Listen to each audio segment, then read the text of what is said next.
Hey, what's going on, everybody? I'd like to thank you all for tuning into the show. As always, I got my crew with me, Darnell and Tyler. I'm Trey, and we are coming your way with the 103rd edition of the Don't Kill the Messengers podcast. We're going to talk about a lot of NCAA basketball today, so we're about to just dive right into it. First thing we're about to do is we're about to touch on some of the conference tourneys that happened last week. So first conference we're about to talk about is the SEC. Guys, just what did you think about that conference tournament?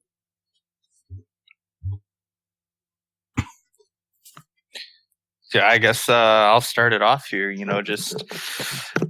I think we kind of got what we sort of expected. I think even though Kentucky kind of had a shaky year, I still think everybody sees them as, one of the best teams in the conference. Just young, raw talent that Calipari always seems to kind of pull together in the end. It just kind of seems to be the story of his career in a lot of ways. But, they played Tennessee for the final. Everyone knows Tennessee is a good team. Ended up pulling out a 3 seed. Kentucky winning the SEC tournament, I don't think any of us are surprised. I think we kind of said, it was theirs to go and win. I think we all would agree they're probably the most talented team in the SEC. So the fact that they won the tournament, they beat a good Tennessee team, really good win. I think it kind of solidified who Kentucky is going into the tournament. I think it's a team that can obviously get hot. Probably not going to go out and win the whole thing, but definitely a team that can show a lot of promise, a lot of upside. And they seem to catch fire there in the SEC. Yeah, it was a needed boost for them, I think, because 24-10, not a bad record by any means, but this did seem like a down year for the Wildcats. It's kind of rough where you have to look at a team like that continually has multiple freshmen playing big roles, but that's just kind of what the school to be. But I think it was a good conference win. They beat a good team, like Ty said, and I think it was a good springboard into the tournament for them. Okay, guys, anything else to add for the SEC? Nope. All right, how about the Big East? Had actually a pretty good final between them and Providence.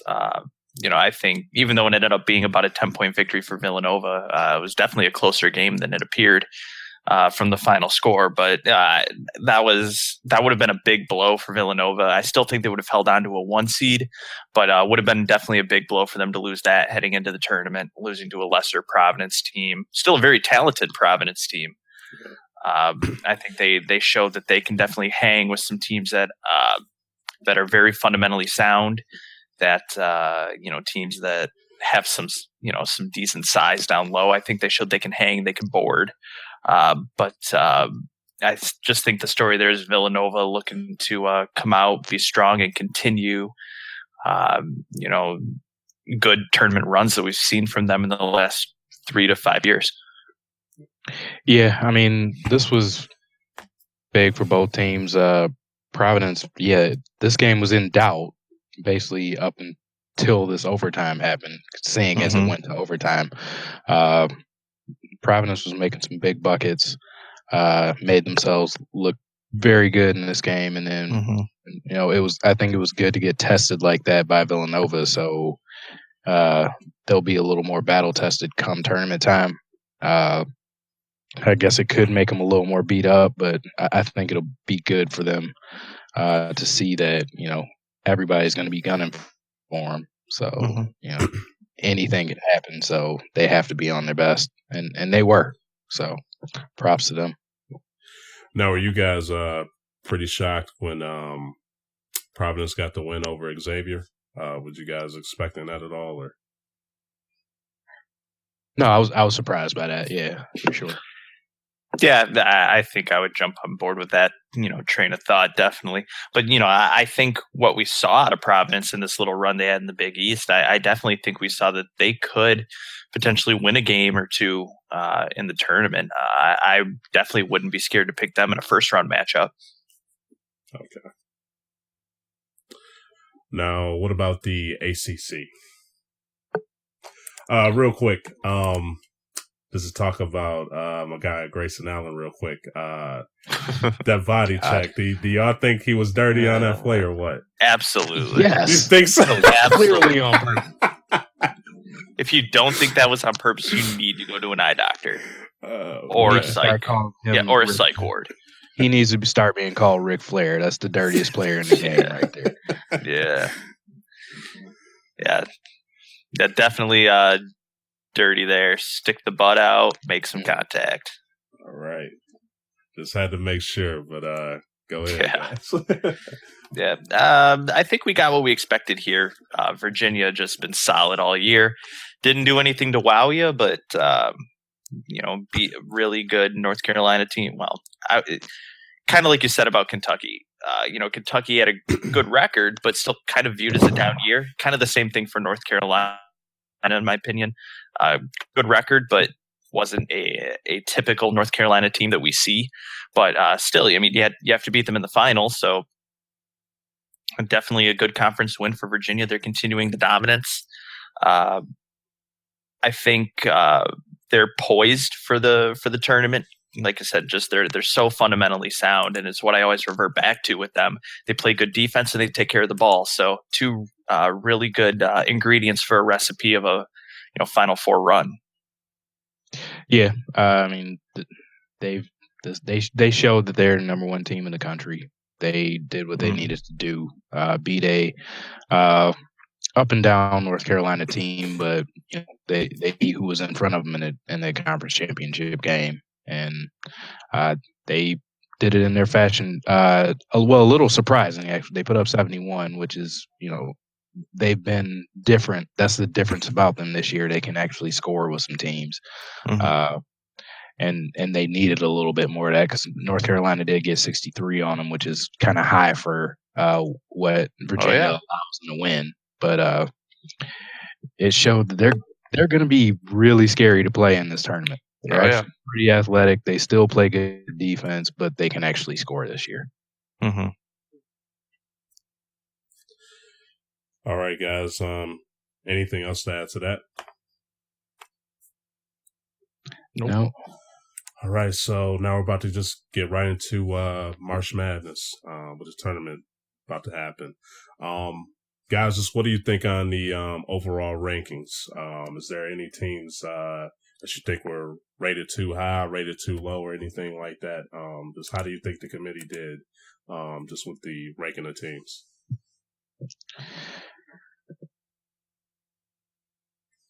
I mean, I it's hard to be mad, or I mean, everybody's going to be mad about something with the rankings.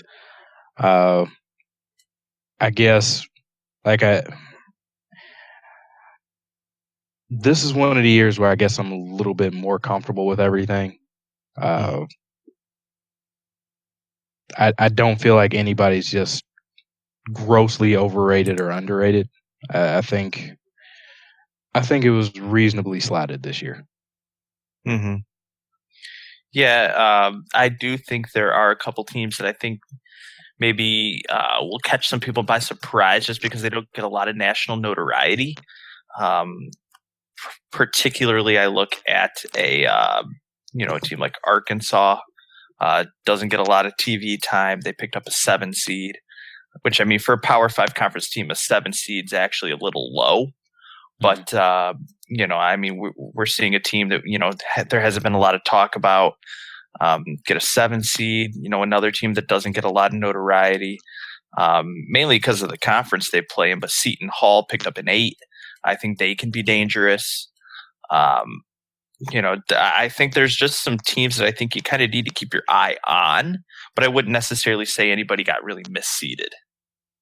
Okay.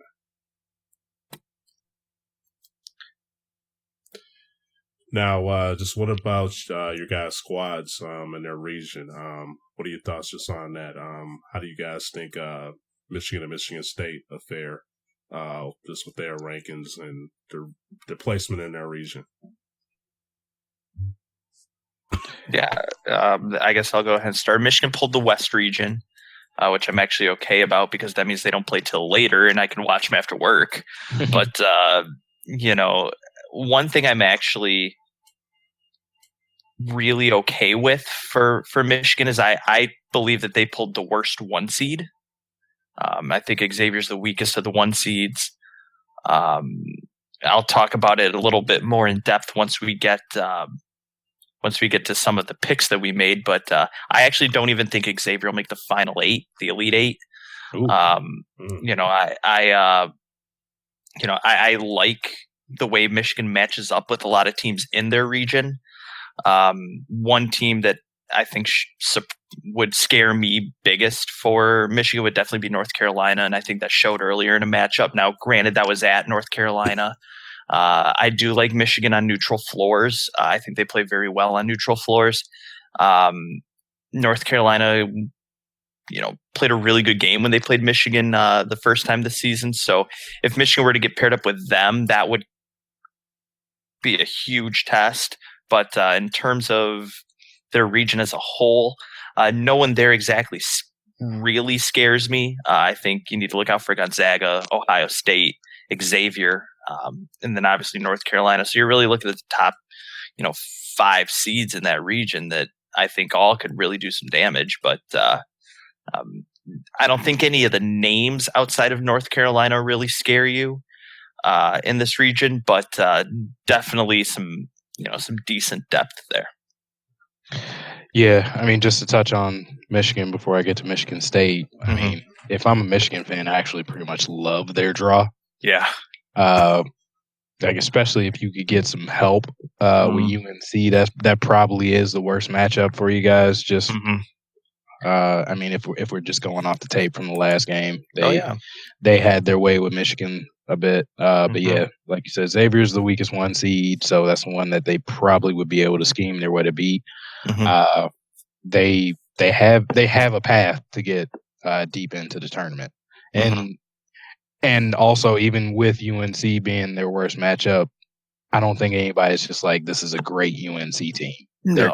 They're capable of putting up a dud where Michigan can get past them. So, so yeah, I mean, I hate their draw because it looks like they have such a clear path. But as a fan, I figure most Michigan fans are super happy with it.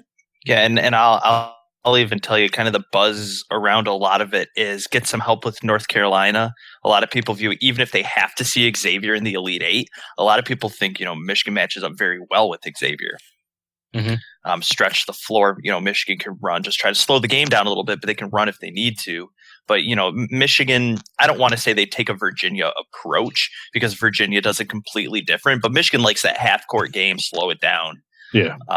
And I definitely think that's where that favors Michigan in the tournament because they can control the tempo. And I think if they were to see Xavier, I definitely think it would be a very well fought game. The matchups are very good, I think, for both teams. The only thing that concerns me about Michigan, and it always does, is size down low, and will they be able to rebound? Yeah. Mo Wagner's an undersized 5 in terms of his width. He's 6'10", 6'11", but he's not very broad. He does get muscled around against some of the bigger bigs, but he's your stereotypical European player. Usually. Yes, you're Kristaps Porzingis, basically. But just if Michigan can rebound, play solid defense like they have been really for the second half of the season, and then just make some threes, I have no problem seeing them, easily Sweet 16, possibly Elite 8. Depends what happens with North Carolina down there. Yeah. Excuse me. Moving on to State. I like that they're in Detroit. That helps, but real quick, how disappointed were you that you guys didn't get to Detroit? I mean, that is kind of a hot topic, actually. A lot of people have been bringing that up. I mean, would it be nice? Yeah, I mean, it was kind of cool that I believe the last time Detroit had the first 2 rounds, both Michigan and State made it there, which was awesome. But at the end of the day, you're playing on a neutral floor. At the end of the day, your fan base is going to travel. Yes, if they were in Detroit, they'd have a bigger base there, but based on getting a 3 seed, if 1 3 seed was going to get there, it was going to be Michigan State. I have no problem with that. They get Michigan State basketball just gets more national attention. They get a little more love nationally, which is totally fine. I have no problem with it. History gives you that. Previous postseason, strength gives you that. So I'm okay with it. And like Darnell said, with the draw that Michigan just ended up with that West region, I'm actually not too mad about it because, I would much rather see Xavier, North Carolina, Gonzaga, and Ohio State than Kentucky, Duke, Auburn, Clemson. I would just much rather see the teams Michigan drew. Yeah, that's definitely a good consolation prize. Like I get it, some Michigan fans were pissed that they didn't get to be in Detroit, so it would be local and they'd have that home crowd. But you definitely take that draw over what Sparty got. So, seeing, Duke, I do want that rematch to see if they can turn the outcome, but right after that to most likely be playing Kansas after that, it's like, oh God, that sucks. Especially with how also State is one of those iffy teams. They're good enough to beat anybody, but are they going to play that way? So I would have liked to get a little bit better of a draw.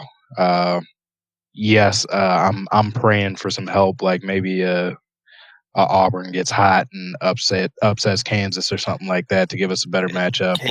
Kansas is known for it. Yeah, exactly. I'll tell you that.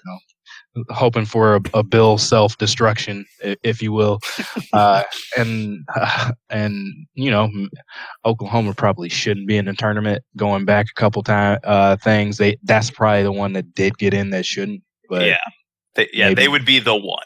Yeah, but maybe Trae Young goes back into mid-season form and puts him on his back for a game or two and can do something with Duke. I would like us to beat Duke, just so, we can get that Krzyzewski monkey off our back. But, it is what it is. But yes, I like being in Detroit, but this draw is brutal for us. Yeah, and the way I kind of view that is it's great to be in Detroit, but you're in Detroit for the wrong 2 games. If you could have gotten Detroit for an Elite 8 or Sweet 16 Elite 8, yeah, that would have been a lot better. But yeah, I'll agree with you though, Darnell. Just tough region. I think Auburn is better than people think they are. I even think Clemson's a little better than people think they are. If they get Kentucky, if they get Kansas, definitely could be interesting for both Clemson and Auburn. And that we're assuming that all these teams are getting to face the 1 seed here, but Kansas has just able scorers. One of their best defenders might be out for a game or two, so it could get a little dicey for them. But it would just worry me having to see Duke here. I've liked this Duke team all year, but I don't know. Duke, Kansas, just known for bowing out a little early some years, especially when they've looked pretty good. So, I definitely think Michigan State wants that quote unquote revenge game on Duke, but a part of me just thinks Duke's really good, but is Michigan State finally going to show us what they can be? And just, I think this region would probably be the most unpredictable of the regions, just because I think, we haven't seen a really good Michigan State this year. We've seen a good Duke, but they've been inconsistent. And then Kansas is always Kansas in the tournament. So I think this is the region that has the most question marks around it. Yeah. Do you guys think it's the toughest region? Like you said, unpredictable, but is there a region that you think is more competitive than it? I think the South region's pretty good as well. If I had to rank them, I would probably put I think the depth in the South region's a little bit better, so I'd probably go South Region 1, Midwest 2, East 3, West 4.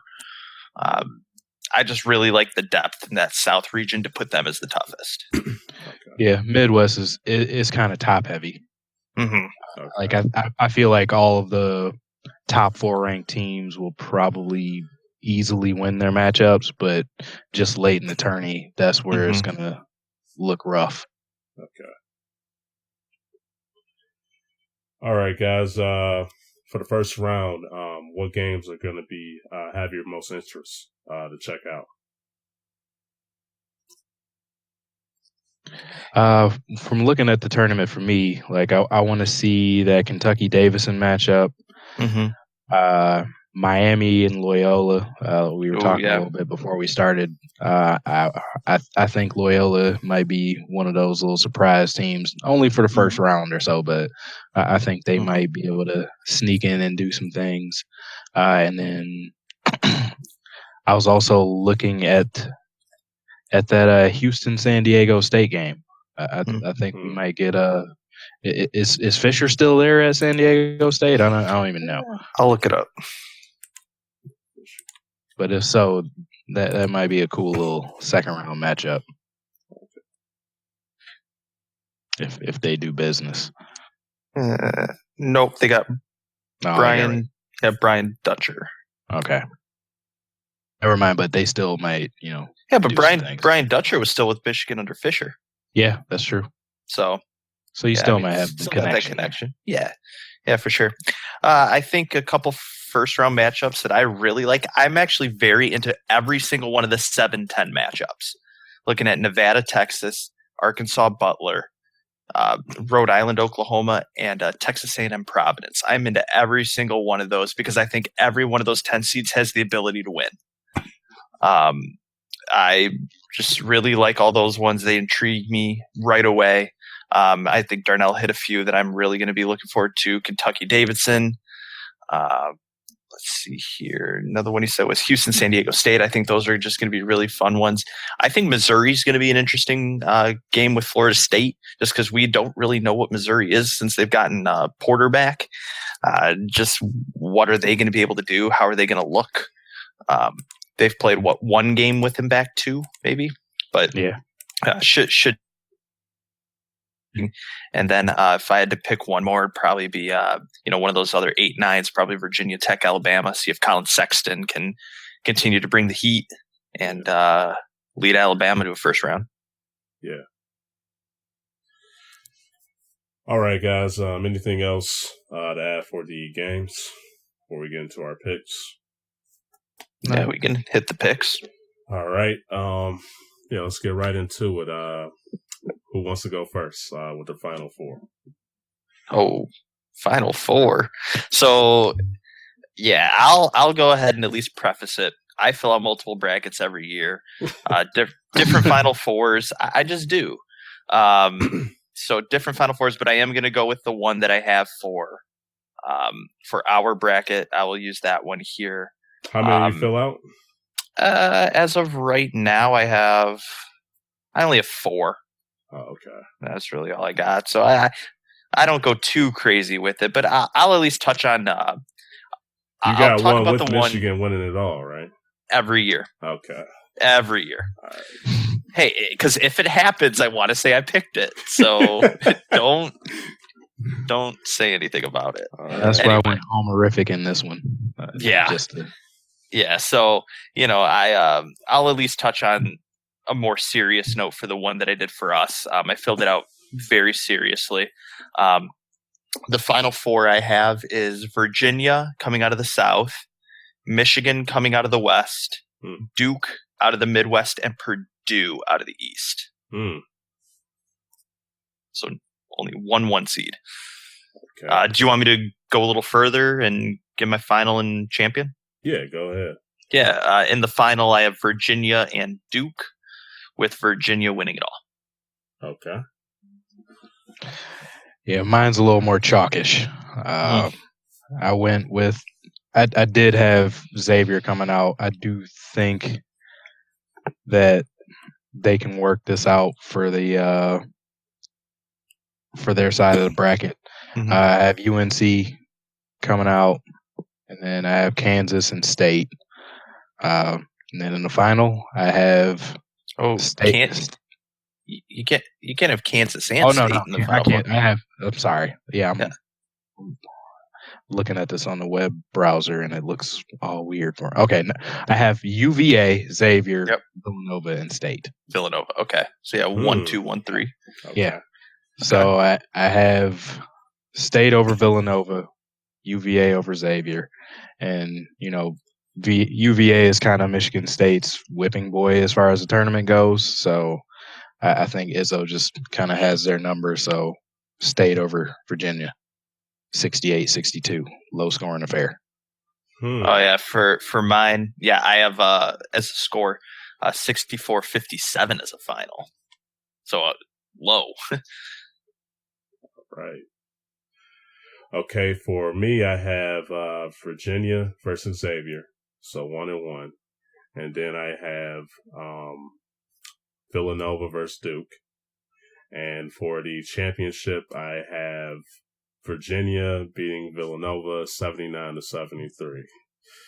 79-73. Wow. I think Virginia, man. A lot of people have been kind of iffy on their offense, man. But I think they're gonna show up. I don't know if they've scored 79 points in the last 4 years. I think they're gonna show up, man. So either way, I got them winning that one. Yeah. Did you guys fill out any other brackets by chance? Yeah, I've done 3 so far. Okay. Do you have any ones where you're just like, it could happen, so I'm just going to fill it out in case it does, or? I mean, that was the one I did with Michigan and Michigan State round 3 in the That'd be fun. Game. Yeah, that'd be fun. Yeah, I haven't filled out one of those, but I definitely have a couple that would probably be deemed a little out there. Maybe not too bad, but like for one, the one I have Michigan winning it all in. I have Arizona making the Final Four, Michigan, Purdue, and Duke. And then I have Michigan beating Purdue in the final.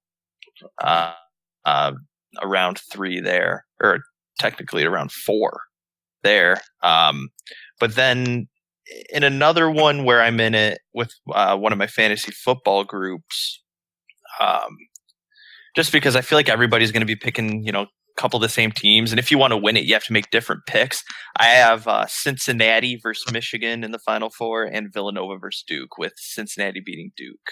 Oh, wow. I don't know. I just think Cincinnati plays tough. I think they hustle very hard. They play pretty solid. And this is actually one of their better teams in recent years. Yeah. And they're usually, pretty decent Sweet 16 team. But, I think if they get a little help from Arizona beating Virginia, I think they can match up well with Arizona. It'd be fast. It'd be high scoring. And I think that's a game Cincinnati wants to play. They love to be athletic. But that would be my way out there bracket. Cincinnati winning the whole thing. Yeah. Plus, I don't think anybody else will pick Cincinnati, and if it happens, then I'll win that bracket. So I have one where I got them going to like the Elite 8. I think that's the highest I got them going. Yeah, I'm older than you guys, so I recall them just being that one team that was always super talented and always lost in the second round for some reason. Was that back in the Bobby Huggins days? Yeah, like Kenyon Martin being on the team. Those days, and it's like they always had a solid team through the regular season, but come tournament time, do not pick them. Yeah. That's how it is with Kansas these days. Yeah. All right, guys. Just also to add, they call this March Madness for a reason. Crazy upsets can happen. Did you guys have like any major upsets? Oh yeah, the first. Okay, not in the. I wouldn't say the first, but I mentioned earlier. Share if you got. Yeah, I have every single 10 seed winning. Their first round matchup. Okay. And then I have Providence going one more and beating North Carolina.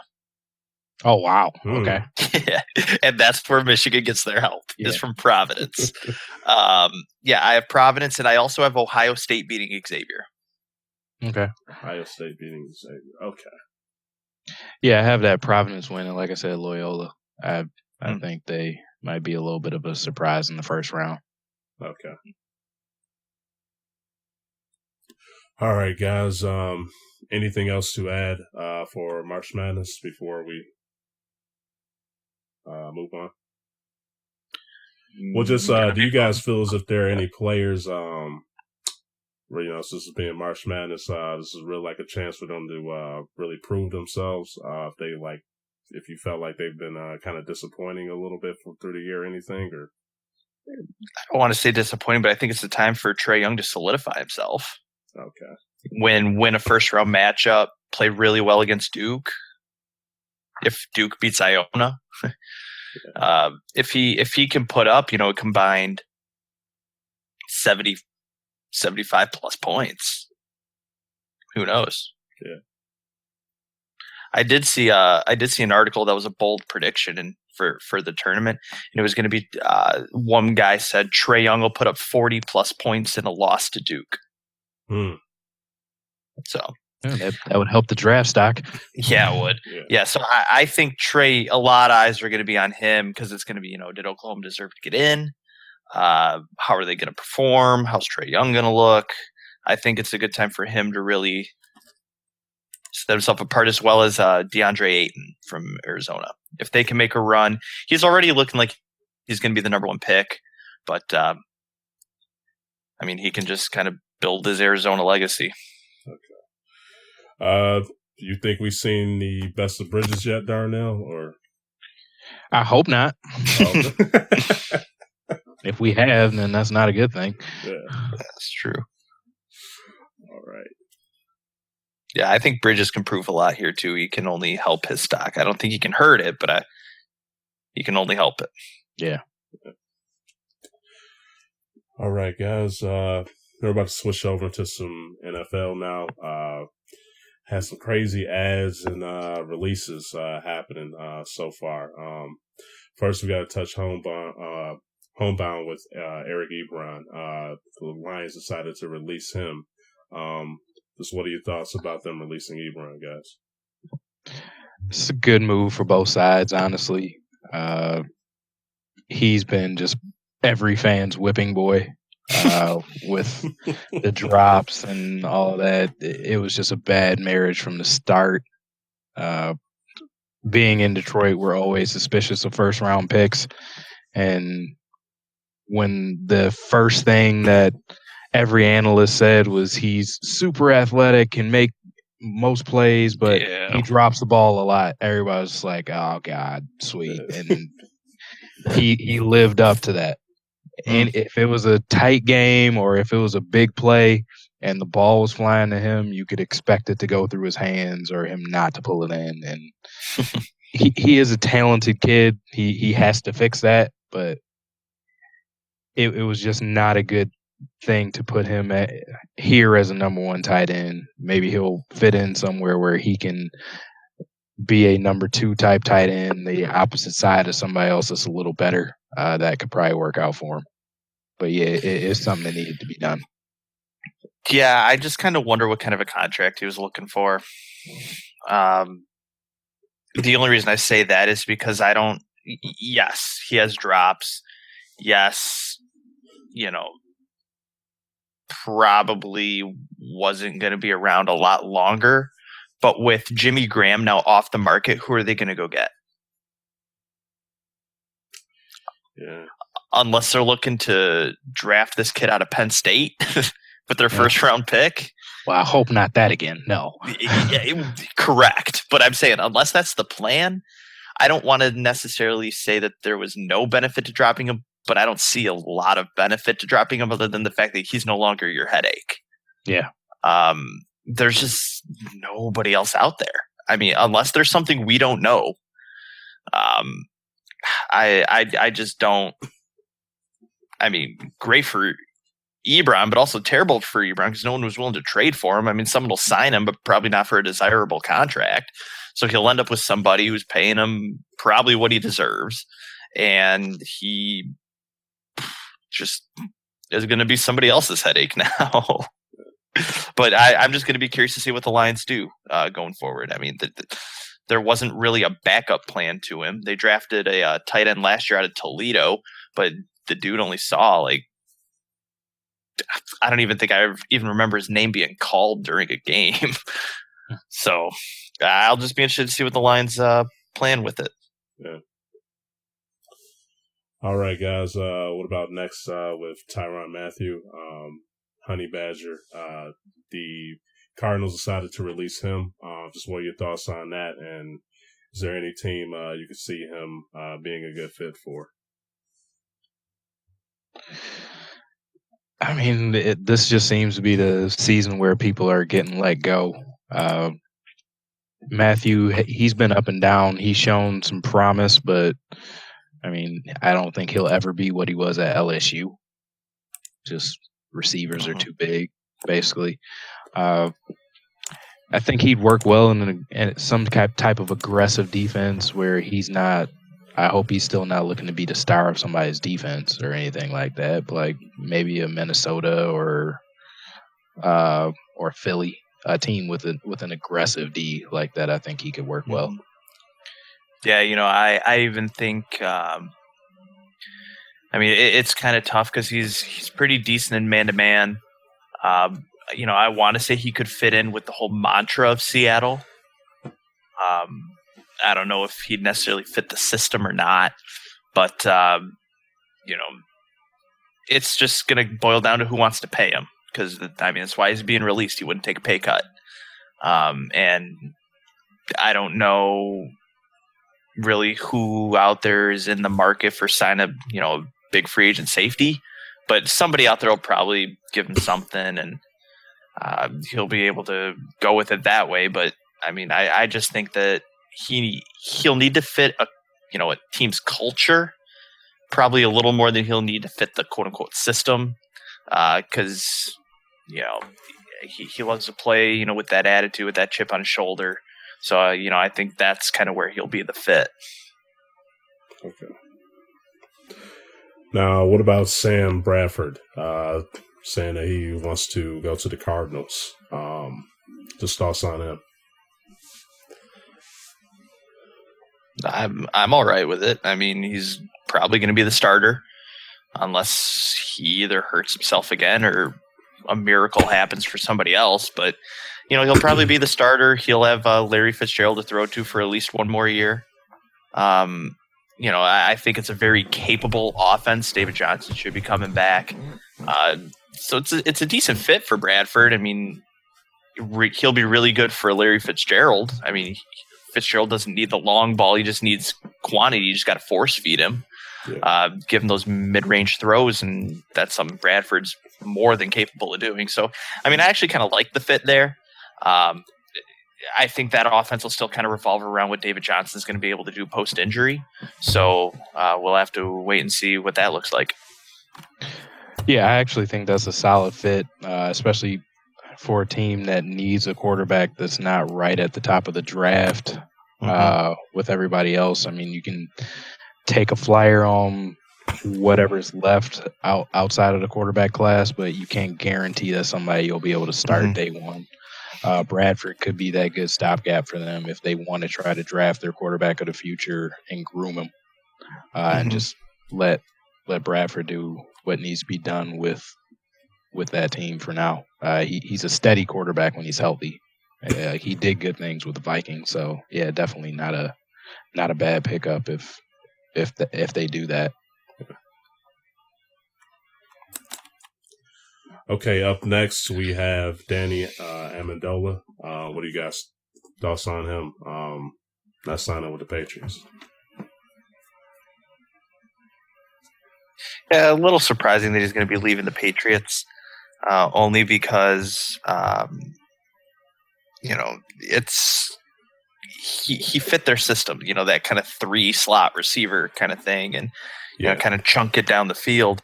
But he's going to looks like Miami. I mean, I'm sorry, you're not going to find much better than having Tom Brady throw you the ball.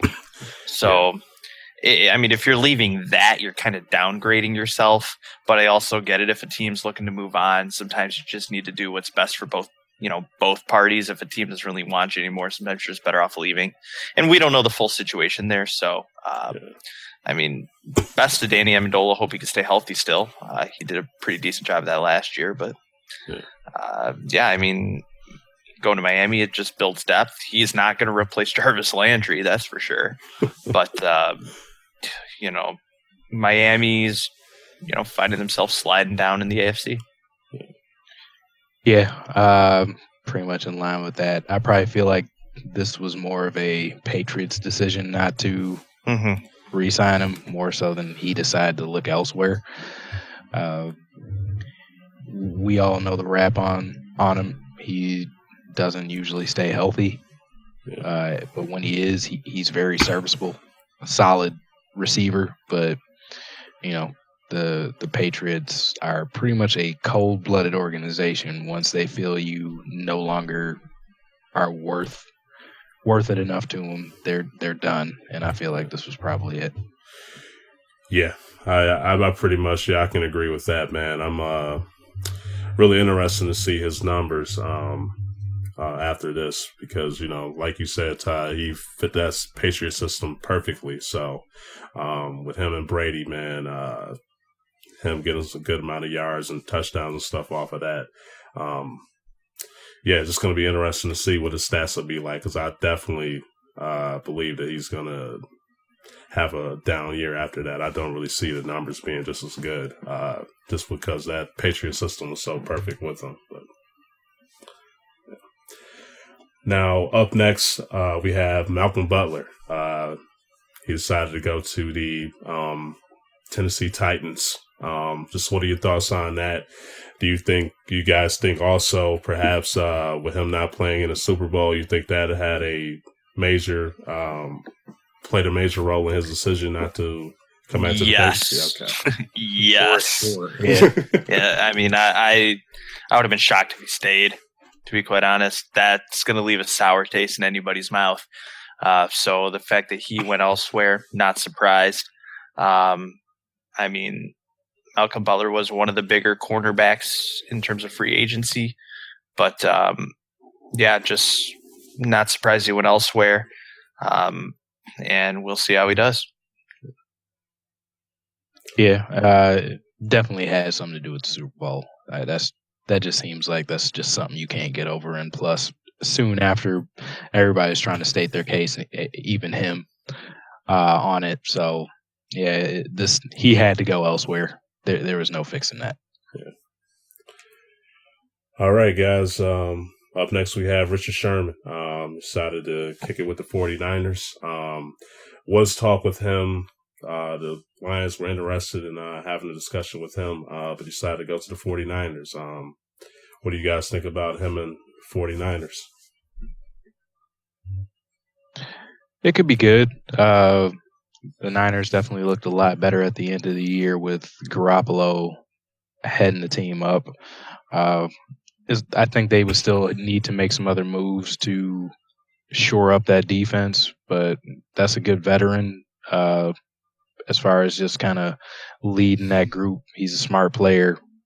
He knows what to do as far as being in the right spots. He has a lot that he could probably teach players. I think that could work out well. But I mean, the funny thing to me is that it's clearly like a revenge tactic since he's staying in the Seahawks division. Yeah, I mean, he even came out and clearly stated, this is a revenge thing, basically. I mean, veteran guy, knows how to play, can bring a defense along. I'll be interested to see what he looks like post-injury. But I think very capable cornerback. I am happy the Lions avoided him. Once again, I think we had that discussion last week. He's just he didn't see a lot of number one receivers. Very systemed guy, but I don't think anybody's going to be mad that their team has him. Yeah.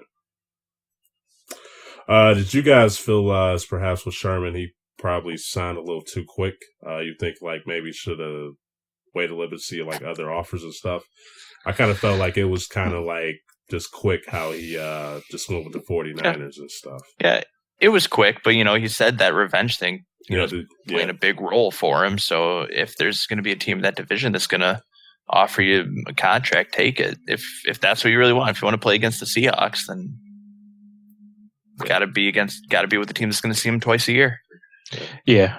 I mean, I definitely think he jumped the gun too much, but I guess whatever was on his heart he needed to do, that's on him. But yeah, I definitely would have gotten some offers going back and forth from teams so you can actually get what you're worth. Yeah. But he went after what he felt he needed to do. So I mean, that's on him. Hopefully he's happy with the money he made. But yeah. Yeah. All right, close us out, man. We got to talk about Darnell's Michigan State guy, Kirk Cousins. What was the team he was? The Vikings. The Vikings. That's right. Yep, the Vikings. What do you guys' thoughts about him going to the Vikings?